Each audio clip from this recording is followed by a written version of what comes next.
How's it going, ladies and gentlemen? My name is TheStarkz, and welcome to a brand new The Last of Us Part 2 video. I know, we've been doing a lot of these lately. I've just been enjoying the news and the information that have came out of the recent demos regarding Part 2.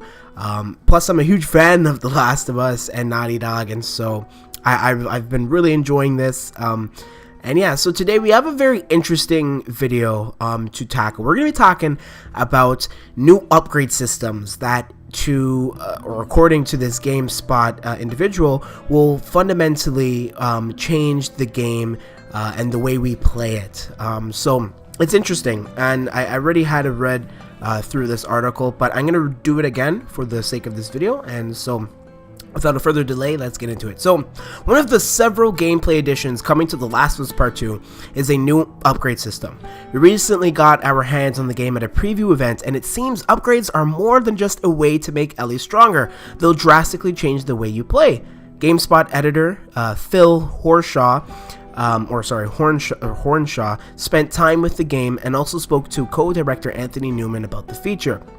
When Phil inquired about the upgrade system, Newman said there was so much we really wanted to explore in terms of player strategy. We really wanted to try and double down on allowing players to express themselves strategically and find their own way to play the game. And so, something I'm really thrilled about is new player upgrade systems, than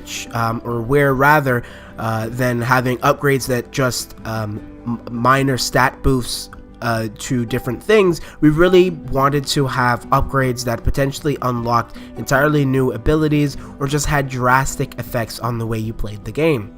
It seems that several gameplay mechanics will stack as you improve Ellie's capabilities. Newman gave an example, saying, "One totally new ability you can get is holding your breath while aiming to steady your aim. It doesn't come by default, but you can learn it over time. These can overlap with other systems," and Newman continued that there are entire crafting recipes like the silencer for the pistol that you can only learn via the player upgrade system, or some really extreme upgrades where you can craft 2 of an item for the same resources. So essentially you can craft 2 trap mines or 2 smoke bombs for the same resources. By the sounds of it, different players may end up with different gameplay experiences in The Last of Us Part 2, but aren't beholden to a specific build per se. As Newman concluded, you can find these synergies between playstyle, a set of weapon upgrades that you can get at the workbench, a set of player upgrades that all create this confluence of a unique version of the game for yourself. So, based off of this article and this detail, it has been really excited to see the drastic change, not only in their upgrade system, but the way The Last of Us 2 plays. Obviously, Naughty Dog's The Last of Us was one of Naughty Dog's, from my understanding, only game that actually had this very complex and sophisticated crafting system.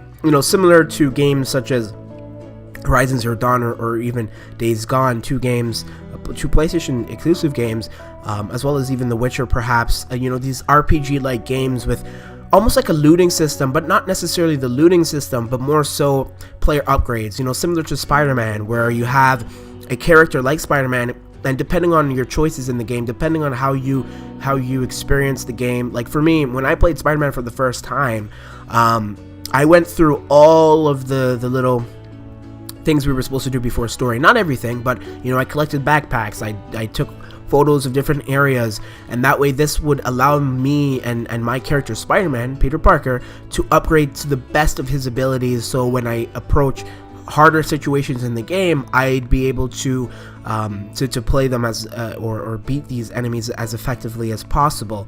This was something I sort of did with Days Gone until I stopped playing it, but it's similar to The Last of Us Part 2, so it seems, because we get different capabilities and upgrades based off of this new upgrade system, which will allow us not only to stack up new capabilities, but to add different resources, or use different resources to add more smoke bombs or bombs, which is very interesting. It allows for more flexibility in the gameplay, because based off of what we've seen from the gameplay, it's going to be a lot more challenging. And if you're not able to have a new upgrade system which will allow players to effectively do as much harm towards their opponents as possible, people might not be interested or nearly as intrigued to play the game based off of that fact, because they might not be able to approach the situation as best they can. They might have to sacrifice a particular item or resource for the sake of playing the game on hard or whatever have you. So it's going to be interesting to see the way Part 2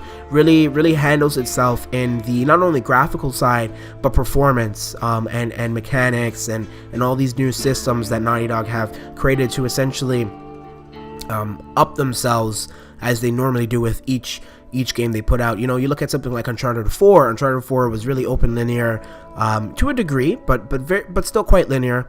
And you know, there was a lot of things in Lost Legacy, a game that came about a year after actually Uncharted 4, where you had lock picking. You know, you had the graphics looked incredibly, no offense, a little better than Uncharted 4, although I'm sure it was probably very similar.